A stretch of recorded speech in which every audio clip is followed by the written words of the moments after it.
ಸಿದ್ದರಾಮಯ್ಯನವರು ಹೇಳಿಕೆ ಕೊಟ್ಟಿದ್ದಾರೆ. ಒಬ್ಬ ಹೆಣ್ಣು ಮಗಳಿಗೆ ಸ್ವಲ್ಪ ಜಾಸ್ತಿ ಪೆಟ್ಟಾಗಿದೆ, ಗಾಯಾಳು ಚಿಕಿತ್ಸೆ ವೆಚ್ಚವನ್ನ ಸರ್ಕಾರವೇ ಭರಿಸಲಿದೆ ಅಂತ ಆಸ್ಪತ್ರೆಗೆ ಭೇಟಿ ನೀಡಿದ ಬಳಿಕ ಸಿಎಂ ಸಿದ್ದರಾಮಯ್ಯನವರು ಹೇಳಿಕೆ ಕೊಟ್ಟಿದ್ದಾರೆ. ಇದು ವಾಡಿಕೆ.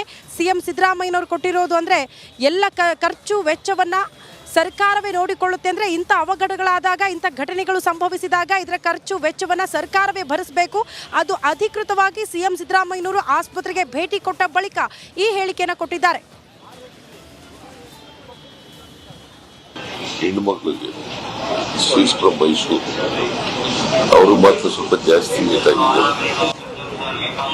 ಇನ್ನಿಬ್ಬರಿಗೆ ಫರೂಕ್ ಮತ್ತೆ ಇನ್ನೊಬ್ಬ ಅವ್ರಿಗೆ ಅಷ್ಟೊಂದು ಲೇಟಾಗಿದೆ. ಸೊ ಒಬ್ಬರಿಗೆ ಡಿಸ್ಚಾರ್ಜ್ ಮಾಡ್ತಾರೆ ಇವತ್ತು. ಸಾಯಂಕಾಲ ಒಬ್ಬರಿಗೆ ಡಿಸ್ಚಾರ್ಜ್ ಮಾಡ್ತಾರೆ. ಇನ್ನೊಬ್ಬರು ಫರೂಕ್ ಅನ್ನೋರು ಯಾವಾಗ ಮಾಡ್ತೀವಿ? ನಾಳೆ ಅಥವಾ ನಾಳಿದ್ದು ಫರೂಕ್ ಅನ್ನೋರಿಗೆ ಡಿಸ್ಚಾರ್ಜ್ ಮಾಡ್ತಾರೆ. ಫರೂಕ್ ಅನ್ನೋನು ಎಂಪ್ಲಾಯಿ ಅಲ್ಲೇ ಹೋಟೆಲ್ ಜೊತೆ. ಇನ್ನಿಬ್ರು ಪ್ರೈವೇಟ್ ಟೀಗಳಲ್ಲಿ ಕೆಲಸ ಮಾಡ್ತಾ ಇದ್ರು. ಸೊ ಅದು ಬ್ಲಾಸ್ಟ್ ಆದಾಗ ಇದಾಗಿದೆ, ಸ್ವಲ್ಪ ಲೇಟಾಗಿದೆ.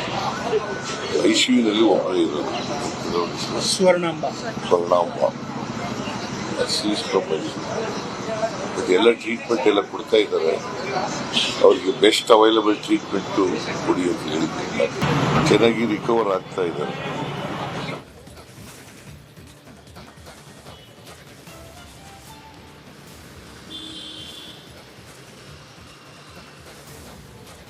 ಸರ್ಕಾರ ನೋಡ್ತಿದೆ.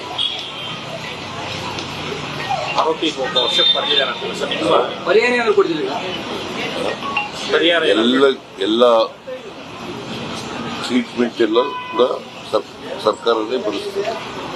ಅವ್ರಿಗೆ ಎಂಥ ಟ್ರೀಟ್ಮೆಂಟ್ ಕೊಟ್ಟರು ಕೂಡ, ಎಷ್ಟು ಟ್ರೀಟ್ಮೆಂಟ್ ಕೊಟ್ಟರು ಕೂಡ ಸರ್ಕಾರ, the government will take care of. ಹೆಣ್ಣು ಮಕ್ಕಳಿಗೆ ಸ್ವೀಸ್ ಫ್ರಮ್ ಮೈಸೂರು ಅವರು ಮಾತ್ರ ಸ್ವಲ್ಪ ಜಾಸ್ತಿ ಲೇಟಾಗಿದೆ. ಇನ್ನಿಬ್ಬರಿಗೆ ಫರೂಕ್ ಮತ್ತೆ ಇನ್ನೊಬ್ಬ ಅವ್ರಿಗೆ ಅಷ್ಟೊಂದು ಲೇಟಾಗಿದೆ. ಸೊ ಒಬ್ಬರಿಗೆ ಡಿಸ್ಚಾರ್ಜ್ ಮಾಡ್ತಾರೆ ಇವತ್ತು.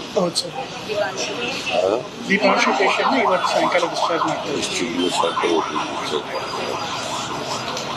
ಇನ್ನೊಬ್ಬರು ಫರೂಕ್ ಅನ್ನೋರು ಯಾವಾಗ ಮಾಡ್ತೀವಿ? ನಾಳೆ. ನೋಡಿ, ಬಾಂಬ್ ಸ್ಫೋಟ ಆದ ಬಳಿಕ ಒಂದು ಪ್ರಶ್ನೆ ಇದ್ದಿತ್ತು, ಈ ಪ್ರಕರಣವನ್ನ ಎನ್ಐಎಗೆ ವರ್ಗಾವಣೆ ಮಾಡಲಾಗುತ್ತಾ ಅಂತ.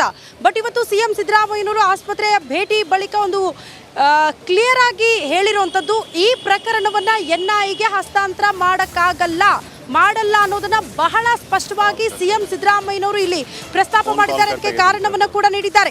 ರಾಜ್ಯದಲ್ಲಿ ವಿಶೇಷ ತಂಡವನ್ನ ರಚನೆ ಮಾಡಿಯೇ ಹಲವು ಆಯಾಮಗಳಲ್ಲಿ ತನಿಖೆಯನ್ನು ಚುರುಕುಗೊಳಿಸಲಾಗಿದೆ. ಹಾಗಾಗಿ ಸದ್ಯಕ್ಕೆ ಎನ್ಐಎಗೆ ಈ ಪ್ರಕರಣವನ್ನ ಹಸ್ತಾಂತರ ಮಾಡಿಲ್ಲ. ಐಬಿ ಜೊತೆಗೆ ಎನ್ಐಎ ಎಲ್ಲವೂ ಕೂಡ ರಾಜ್ಯದಲ್ಲಿ ಇದೆ. ಅವರಿಗೆ ಇದರ ಬಗ್ಗೆ ಮಾಹಿತಿ ಇರಬೇಕಲ್ವಾ? ಈ ಪ್ರಶ್ನೆ ಇದೆ. ರಾಷ್ಟ್ರೀಯ ತನಿಖಾ ದಳದ ವಿಚಾರಕ್ಕೆ ಸಂಬಂಧಪಟ್ಟಂತೆ ಇಲ್ಲಿ ಸಿಎಂ ಸಿದ್ದರಾಮಯ್ಯನವರು ರಿಯಾಕ್ಷನ್ ಕೊಟ್ಟಿದ್ದಾರೆ. ಈ ತನಿಖಾ ಸಂಸ್ಥೆ ಕೇಂದ್ರ ಕೈಯಲ್ಲಿ ಇರೋದು. ಆಸ್ಪತ್ರೆ ಭೇಟಿ ಬಳಿಕ ಸಿಎಂ ಸಿದ್ದರಾಮಯ್ಯನವರು ಈ ಹೇಳಿಕೆ ಕೊಟ್ಟಿದ್ದಾರೆ. ಸಹಜವಾಗಿ ಒಂದಷ್ಟು ಪ್ರಶ್ನೆಗಳಿತ್ತು, ಈ ಪ್ರಕರಣವನ್ನ ಎನ್ಐಎಗೆ ಹಸ್ತಾಂತರ ಮಾಡುತ್ತಾ ಸರ್ಕಾರ ಅಂತ. ಬಟ್ ಬಹಳ ಸ್ಪಷ್ಟವಾಗಿ ಸಿಎಂ ಸಿದ್ದರಾಮಯ್ಯನವರು ಹೇಳಿರೋ ಪ್ರಕಾರ ಈ ಪ್ರಕರಣವನ್ನ ಸದ್ಯಕ್ಕಂತೂ ಎನ್ಐಎಗೆ ಹಸ್ತಾಂತರ ಮಾಡಿಲ್ಲ ಅನ್ನುವಂತಹ ವಿಚಾರವನ್ನ ಸ್ಪಷ್ಟವಾಗಿ ಹೇಳಿದ್ದಾರೆ. ಎಲ್ಲ ಪೊಲೀಸ್ನವರು, ಪೊಲೀಸ್ ನಾಯಿಗಳು, ಮತ್ತೆ ಐಬಿ ಅವರು, ರಾನವರು, INA-ನವರು ಎಲ್ಲರೂ ಕೂಡ ಹೋಗಿದ್ದಾರೆ. ಎಲ್ಲರೂ ಮಾಡಿದ್ದಾರೆ. ಮತ್ತೆ ಒಂದು ಸ್ಪೆಷಲ್ ಟೀಮ್ ಅನ್ನ ಅದಕ್ಕೋಸ್ಕರ ರಚನೆ ಮಾಡಿದ್ದಾರೆ.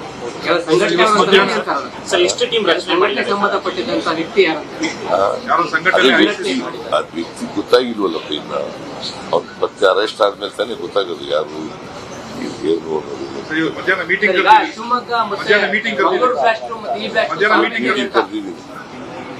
ಬಿಜೆಪಿ ಆರೋಪ ಮಾಡ್ತಾರೆ.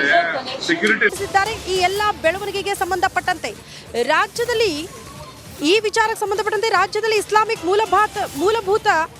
ಮೂಲಭೂತವಾದ ನಡೀತಾ ಇದೆ ಎನ್ನುವಂತಹ ವಿಚಾರವನ್ನ ಹುಬ್ಬಳ್ಳಿಯಲ್ಲಿ ಕೇಂದ್ರ ಸಚಿವ ಪ್ರಹ್ಲಾದ್ ಜೋಶಿ ಅವರು ಗಂಭೀರ ಆರೋಪ ಮಾಡ್ತಾ ಇದ್ದಾರೆ. ಘಟನೆಯನ್ನ ರಾಜ್ಯ ಸರ್ಕಾರ ಗಂಭೀರವಾಗಿ ಪರಿಗಣಿಸಿಲ್ಲ. ಎಸ್ಡಿಪಿಐ, PFI ಮೇಲಿನ ಕೇಸ್ ವಾಪಸ್ ಪಡೆದುಕೊಳ್ಳಲಾಯಿತು. ಕಾಂಗ್ರೆಸ್ ಸರ್ಕಾರ ಅವರ ಪರವಾಗಿ ಇದೆ ಅಂತ ತೋರಿಸ್ಕೊಂಡಿದೆ. ಕಟ್ಟರ್ ಇಸ್ಲಾಮಿಕ್ ಮೂಲಭೂತವಾದಿಗಳಿಗೆ ಸಹಕಾರ ನೀಡ್ತಾ ಇದೆ ಅಂತ ಇದಕ್ಕೆ ನೇರವಾಗಿ ಸಿಎಂ ಸಿದ್ದರಾಮಯ್ಯನವರೇ ಕಾರಣ ಅಂತ ಕೇಂದ್ರ ಸಚಿವ ಪ್ರಹ್ಲಾದ್ ಜೋಶಿ ಅವರು ಸರ್ಕಾರದ ವಿರುದ್ಧ ಜೊತೆಗೆ ಸಿಎಂ ಸಿದ್ದರಾಮಯ್ಯನವರ ವಿರುದ್ಧ ವಾಗ್ದಾಳಿ ನಡೆಸಿದ್ದಾರೆ. ಪಾಕಿಸ್ತಾನ ಜಿಂದಾಬಾದ್ ಘೋಷಣೆ ಕೂಗಿದವರ ಮೇಲೆ ಇಲ್ಲಿ ತನಕ ಯಾವುದೇ ಕ್ರಮ ಆಗಿಲ್ಲ. ರಾಜ್ಯದ ಸಾಮಾನ್ಯ ಜನರ ಬದುಕು ಅಸುರಕ್ಷಿತವಾಗಿದೆ.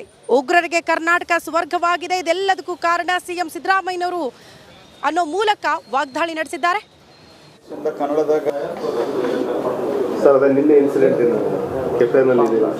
ನಿನ್ನೆ ನಡೆದಂಥ ಘಟನೆ ಸರ್ಕಾರ ಮುಖ್ಯವಾಗಿ ಗಂಭೀರವಾಗಿ ಪರಿಗಣಿಸಿಲ್ಲ. ಇಲ್ಲೇನು ರ್ಯಾಡಿಕಲೈಸೇಷನ್ ನಡೀತಾ ಇದೆ. ರ್ಯಾಡಿಕಲೈಸೇಷನ್ದ ಕನ್ನಡದಾಗ ಮೂಲಭೂತವಾದ, ಇಸ್ಲಾಮಿಕ್ ಮೂಲಭೂತವಾದ ಏನು ನಡೀತಾ ಇದೆ, ಇದರ ಬಗ್ಗೆ ಸರ್ಕಾರ ಗಂಭೀರವಾಗಿಲ್ಲ. They are not serious. ಅವರು ಹಿಂದೆ PFI ಮತ್ತು SDPI ಇವ್ರ ಮೇಲೆ ಇದ್ದಂಥ ಎಲ್ಲ ಕೇಸ್ಗಳನ್ನು ಹಿಂತೆಗೆದುಕೊಂಡು ಒಂದು ಸಂಕೇತವನ್ನು ಕೊಟ್ಟರು, ನಾವು ನಿಮ್ಮ ಜೊತೆಗಿದ್ದೇವೆ ಅಂತ. ಮಂಗಳೂರು